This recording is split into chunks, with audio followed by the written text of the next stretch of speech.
भगोड़े शराब कारोबारी विजय माल्या को ब्रिटिश हाई कोर्ट से जोरदार झटका मिला है। कोर्ट ने उसकी प्रत्यर्पण के खिलाफ दायर की गई अपील को खारिज कर दिया है। इसका मतलब ये है कि अब बहुत जल्द विजय माल्या भारत की जेल में होगा और अपने किए सभी पापों की सजा भुगतेगा।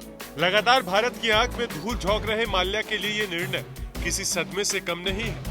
अब उसके बचने के सभी रास्ते बंद होते जा रहे हैं और भारत की कूटनीति रंग ला रही है।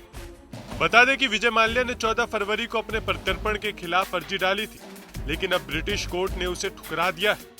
अब इस निर्णय के बाद विजय माल्या के पास ज्यादा रास्ते नहीं खुले हैं।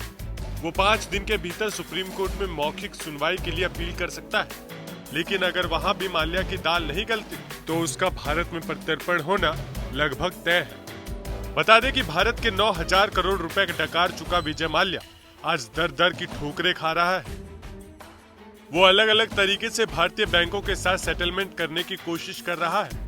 उसकी बौखलाहट का आलम इसी बात से लगाया जा सकता है कि जो माल्या कभी अपनी शाही जिंदगी के साथ किसी भी प्रकार का समझौता नहीं कर सकता था, लेकिन आज वो अपने रोजाना खर्चे को भी कम करने को तैयार है। विजय माल्या को यूके में रहने के लिए हफ्ते में 18,335.31 पाउंड की राशि मिलती है, लेकिन भारत के बढ़ते दबाव के चलते भगोड़ा माल्या अपने इस खर्चे में भी कम करने को तैयार हो गया है। उसने पेशकश की थी कि उसका खर्चा 29,500 पाउंड में भी चल जाएगा, लेकिन भारत का यूके में प्रतिनिधित्व कर रहे 13 बैंकों के समूह को ये डील मंजूर नहीं थी। दरअसल भारत की नजर ICICI बैंक में जमा 2,60,000 पाउंड की राशि पर है, जिसको बचाने के लिए माल्या तरह तरह के हथकंडे अपना रहा है।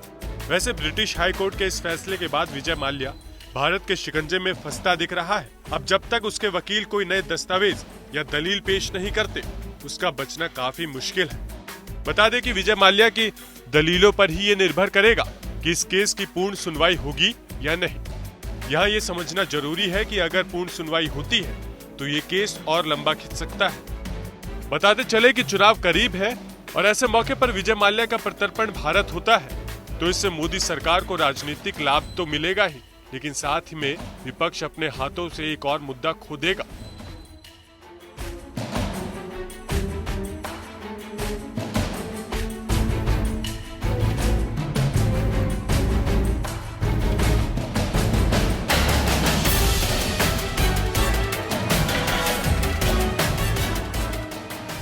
ब्यूरो रिपोर्ट, भारत तक।